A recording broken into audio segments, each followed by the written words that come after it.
Il est 7h55, aujourd'hui nous sommes le mercredi 6 octobre 2010 et comme tous les jours, Pierre-Yves Noël vendange l'actualité.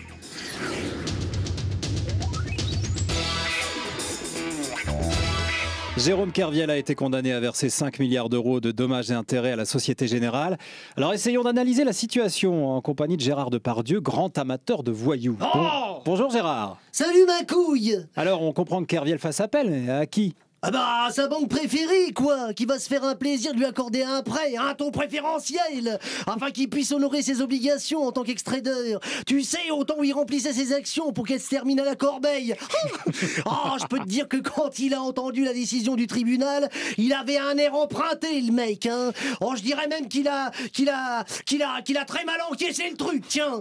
Oh, au moins c'est bon pour le cinoche, ça, hein, puisque cette affaire est devenue un vrai phénomène de Société Générale.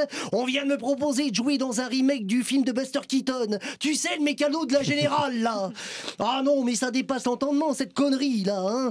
Oh, y a eu l'attaque de la bande à Bono, puis l'affaire Spaggiari, puis à présent l'affaire Kerviel. Mais ma parole, c'est plus la Société Générale qu'elle devrait s'appeler, cette banque, mais la Société Perméable. Oh non, non, non, c'est bon, ça. 2 mois pour les 33 mineurs chiliens bloqués sous terre. Réaction du chanteur Renaud, ex-mineur dans le film Germinal. Bonjour Renaud. Salut.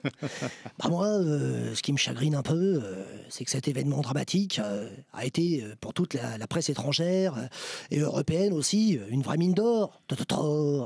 Mais ce qui compte au final, c'est que le président du Chili, Sébastien Pinera, sera jugé devant un tribunal pour incitation au détournement de mineurs. Et puis ce qui compte aussi, c'est que les... Allez-y, poursuivez Renaud. Et puis, merci. Et puis ce qui compte aussi, c'est que les épouses et les maîtresses des gueules noires soient soulagées, car elles aussi, tout comme moi, elles étaient tombées au fond du trou. Rachida Dati dépose une plainte contre le père de son enfant.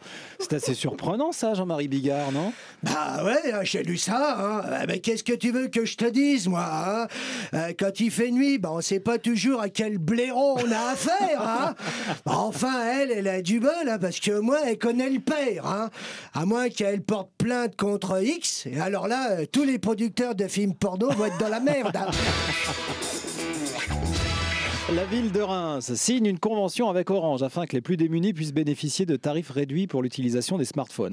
Confirmation du grand manager japonais, Monsieur Yamamoto Kaderate. Bonne nouvelle technologie pour tous, très bien, très bon, ça, très bon, pas saké. Mais Orange s'est dit ne pas être pressé, et Orange prendra tout son temps pour traiter quartier par quartier, afin d'éviter de ses clients démunis tous les pépins. Japonais.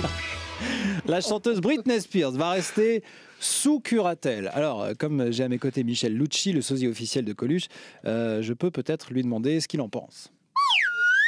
Enfoiré, bonjour. Bonjour. Ah, moi je m'en fous complètement, hein. Après tout, elle fait ce qu'elle veut de son croupion, la gonzesse, hein. Moi j'en ai rien à foutre, hein. Qu'elle reste sous curatelle ou sous quelqu'un d'autre, tant que c'est pour moi qui nourrit les lardons, je m'en tamponne le coquillard. Écoute, tiens, pendant que j'y suis, là, j'en ai une. Quelle est la chose qui mesure environ 15 cm et sur laquelle la femme aime bien se trémousser? Alors j'attends. Je sais pas. Ah bah des talons aiguilles, un bande de gros dégoûtants. Hein.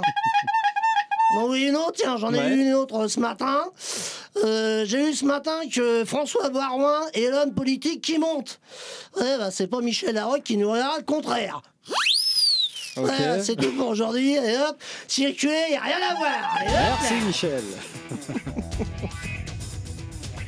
Pierre-Yves Noël vendange l'actualité ce matin sur des textes de Jean Delettre, Guy Vasconi, Yves Moreau-Giacometti et Pierre-Yves Noël. Vous vouliez ajouter quelque chose rapidement, Pierre-Yves ? Oui, je tenais à dédier la chronique de ce matin à toute la famille du capitaine Renaud Ecal et à ses camarades. Le capitaine Renaud Ecal qui était un grand pilote de l'armée de l'air et qui, entre autres, avait été formé sur Mirage F1 à Reims. À demain, 8h-5, Pierre-Yves, merci.